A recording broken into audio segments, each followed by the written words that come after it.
How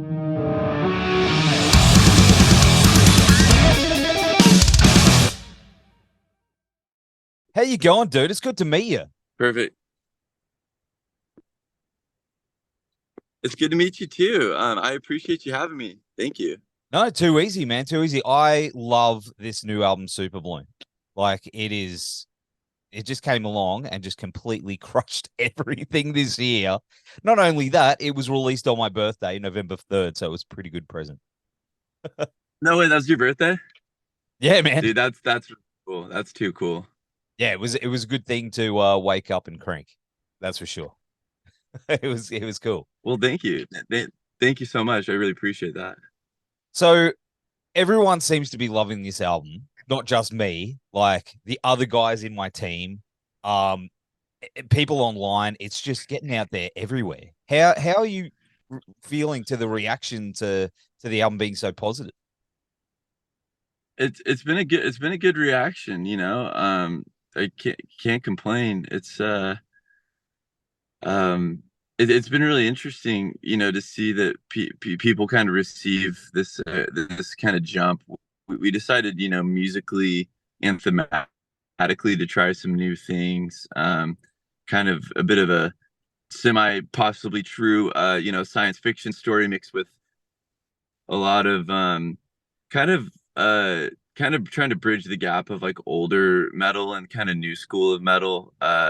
You know, there's a lot of Meshuggah influence, but there's also a lot of kind of more you know, sort of semi kind of you know, electronic kind of Northlane influence in it as well. And it was just kind of a fun record. I think that we felt like we wanted to change everything up, and we're really happy with what came out of it. I think it's also the first record that we've really had an outside producer be heavily involved in the creation of it, Daniel Brownstein, and Yeah, I think that's been a big part of it too.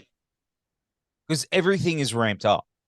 Like you guys have really pushed yourselves musically, like vocally, like with all the melodic stuff in there as well. Like you've all really pushed yourselves. And there's one guitar part that really sticks out to me as well. What is it? It's in I think it's in the title track. The riff. No. Oh, Collider. Superbloom, yeah. No, Collider.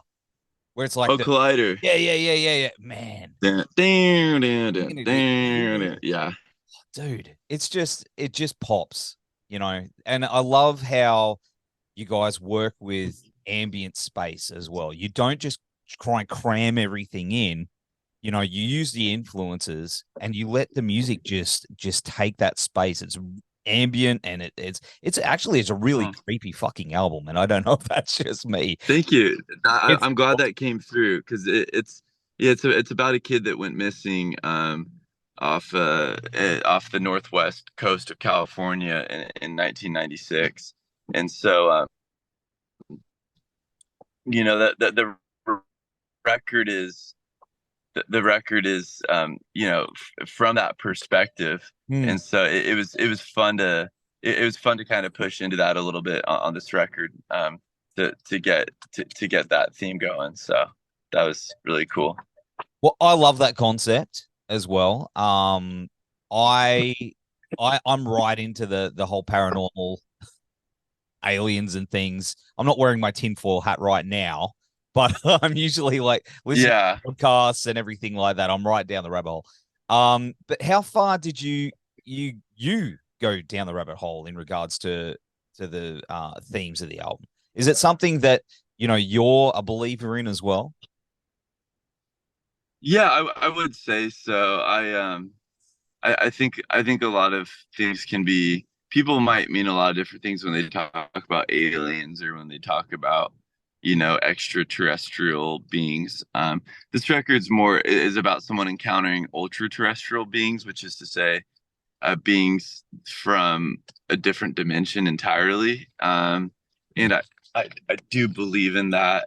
Um, I do believe in that, the existence of beings from other dimensions and the possibility of uh, other dimensions of reality and encountering things that we can't really put words to. You know, a lot of times Yeah. people think about aliens as like, oh, little green dudes from other galaxies that are just like us, but they look different and they dress different.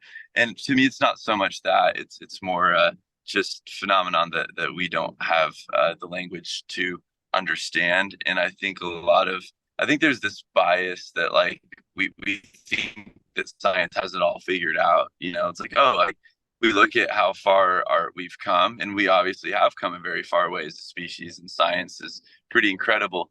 But we still don't know. I still think that we only know a fraction of a percentage about the nature of our reality. Truly, Absolutely. There's a lot of stuff that seems to be coming out right now.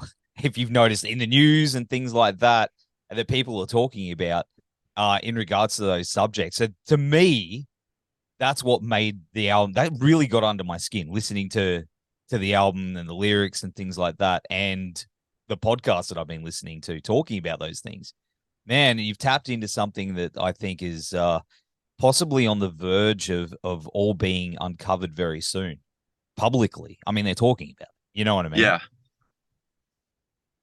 So, yeah. It's to the point where it's either a concerted effort by government to confuse people for mm, reason like some kind of psyop, or there's something that's about to be uncovered because the conversation's so public and happening on the federal level of, you know, the United States military and stuff's talking about it. So I think that I think that I think that even though the people that are uncovering it and the people that are like classifying it still don't fully really understand the nature of it, which is why I think they keep it from us because they don't know what it is. And it's human nature when we find power to try to harness it and keep it for ourselves. yes. And I think that this power is beyond harnessing by humans. And so I think that leads them to want to hide it since they can't really control it, you know? And have you ever experienced anything living out there in Northern California yourself? Have you ever seen anything that sort of influenced you musically? Yeah, a bit. I would say more stories of people who I trust and I know aren't Mm, joking around. You know, it's funny. I got a tattoo. This tattoo right here. It's just Superbloom under it, and there's like a volcano and there's like a spaceship at the top. And so I grew up like an hour from an active volcano called Mount Shasta, which is one of the biggest mountains in North America, and it's an active volcano still, even though it hasn't erupted in mm. over 100 years. But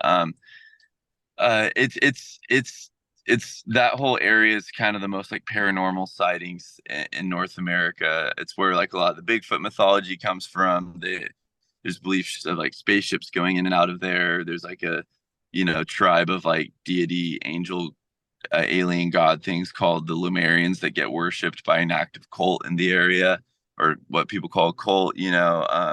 There's also just there's a lot. It's kind of a hotbed for like religious and spiritual activity where I grew up, and so I grew up around a lot of the mythology, and I think I didn't really know what to think of it, but the more I kind of heard stories, that kind of came to believe there was something to it. A lot of friends and family have talked about seeing like different things come in and out of like portals, and seeing yeah, just aerial phenomenon that can't really be explained by modern physics.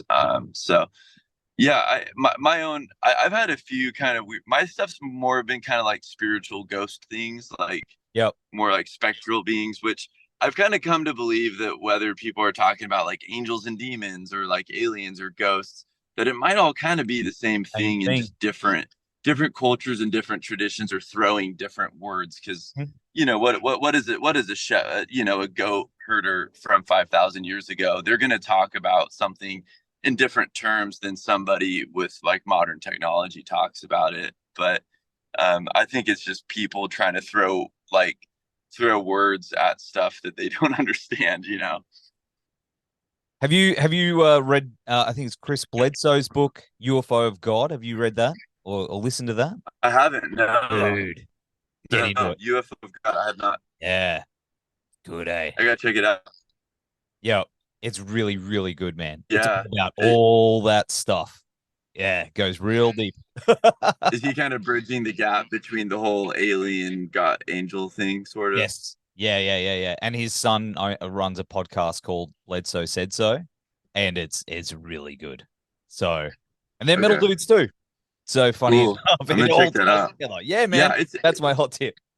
I I I appreciate people asking why. I think a lot of this album subject, and in general, if you look at previous records of ours, I think I take a pretty strong stance against like dogma, which is to say, because I think I grew up around a lot of religious people being like, this is how God works, and only this way because of this, and because it says here in this book, and my interpretation of the book, which has changed languages 8 times.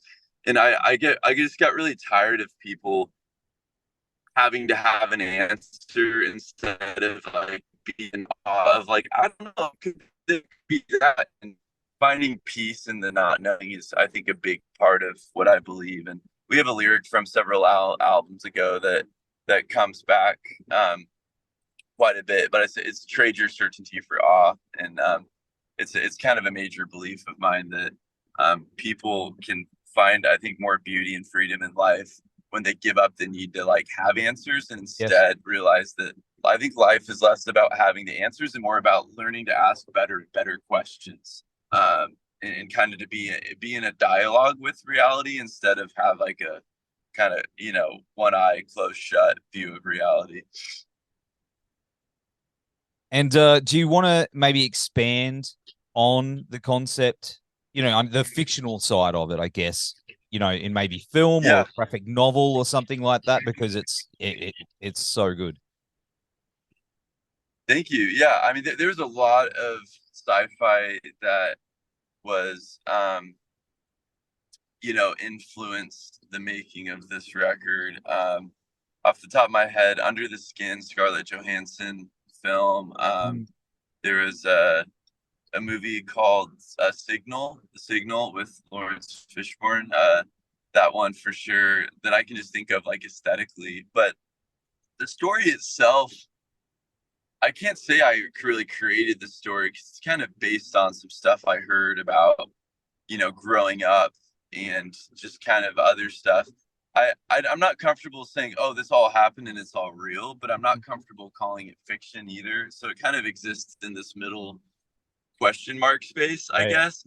But it's about um it's about a person named Harper Ellis who went missing. I believe their age was 16 or 17. Went missing in Humboldt County after supposedly encountering this aerial phenomenon that had kind of crashed into the earth, and left sort of notes and clues throughout different parts of time as though they were sort of time traveling or they were like falling in and out of like existence as we know it due to encountering this like energetic force. Some people call it like a biologic life form. But yeah, so Superbloom is kind of about that, and what's fun is I'm kind of over the next year of this album releasing and us playing it live, gonna be putting out different documents that people will find. We've already dropped some in the mail to our listeners, and there I also plan to kind of leave some around music venues, which I know sounds kind of No, crazy, but that's cool. I love that. That's you know, cool, man. Yeah. I, I, I, one thing that I think we wanted to do with this record is kind of because it's based around this 1996 disappearance. We wanted to kind of lean into that, and instead of in modern days, like, you can just watch a YouTube video and find out everything you need to know in 20-30 minutes. But we wanted to kind of like flesh it out in a way that's not just so like easy to just access and control on the internet, but kind of make people like have some real skin in the game, if you will. So yeah. Yeah. Hey, man, I love that. I love that idea. That's awesome. And if you plan on doing that next time you come down to Australia, let me know because I can help out. Yeah, So, I will. I will. I man, will. Yeah, little crumpled up papers, in corners of videos and stuff like that. Hey man, I can help. I can help with all that stuff. But hey, talking about that, are you gonna come back and see us? Because you're only here, what, last year? Last year. Oh yeah, we want to get back to Australia. I mean, it's and I'm not just saying this to get on your good side, but it No. is easily like it's easily one of my favorite, if not my favorite places to be, both for shows and the environment it shows, and just the earth there. It's just I love it. I feel like something is like energetically aligned with me when I'm in Australia, where I'm like, I must have had like a great grandfather or grandmother that lived in Australia. Because when I'm there, I'm like, this makes sense. Like I like it a lot. I don't know. I can be barefoot there and people don't look at me weird, and the ocean and all the crazy birds, the bin chickens and whatnot. I don't know. I like it. It makes sense to me. I'm a big fan. So has there been talks? Is there plans in the Yeah, there's I well, to be honest, we haven't received an offer, but I know that we talk a lot about it internally, Yeah. and I'm feeling a growing sense of confidence with the record being received pretty well that'll be a possibility. So We've got our fingers crossed for maybe a headline run for you because man, people love you guys down here. Like, as I said before, I just wasn't just saying that. Like every man and his dog I know have been. This album is just it's a special experience for us to be down there. So thank you. no, we love it. We love it. And looks like sorry, man. My internet's been Well, thank you. maybe the aliens are coming to get me. But yeah, of course. What else is next for you guys? The album's come out. You got a big run over there, or have you got more videos coming out? Like, what's the next for you? In less than 24 hours, we'll be announcing the Superbloom North America tour. We'll be joined by Thornhill from your country, Hey, which I'm really excited about, as well as Aviana from Sweden and Johnny Booth from New York. So very excited for that. it's gonna be huge. Very excited. It's gonna be fun, and so we're gonna do that, and then we're gonna uh, we're gonna go straight over to Australia after that and do a tour supporting Polaris, also with Thornhill, and the band Pale Dust from Japan over there. And then after that, we'll get home and hopefully we'll have Australia plans by then, and hopefully other stuff too. But playing Australia and New Zealand is always like very very high on my priority list. And so if we're able to make it work, we will be over there. There's lots of Australian connections there abroad. I'm noticing that, like with our guys are coming over and hanging out with you guys. Australia seems to be really putting its talons into every market at the moment, which is awesome. Everyone's loving Australia. There's always a lot of discussion about like why are Australian metal good? Like if per capita, and when you look at the quality, Australia is just way higher up than pretty much any other country. It's pretty cool, man. It's cool to see. Hey, we're not just some country, little island on the arse end of the world here, people. We we can do more things. It's a great island. I love it. I haven't got to see a lot of it, but seeing all the major cities, including Perth, has always been really cool. And I know we didn't play Perth last time we were there, so hopefully we can get to Perth next time too. Yeah, absolutely, absolutely. Well, man, it's been awesome hanging out with you, and hopefully, when you're in the country next, maybe we can have a proper sit down and go deep dive into all those subjects we were talking about. I would love that. I would love that. This has been a really great interview. Thank you for having me. Oh man, I appreciate that. I appreciate that. Well, we'll have all the links to Superbloom down here and on the website. Mate, you take care, enjoy your day, and stay safe out there on the road, my friend. Hey, cheers. Thank you so much. I'll talk to you soon.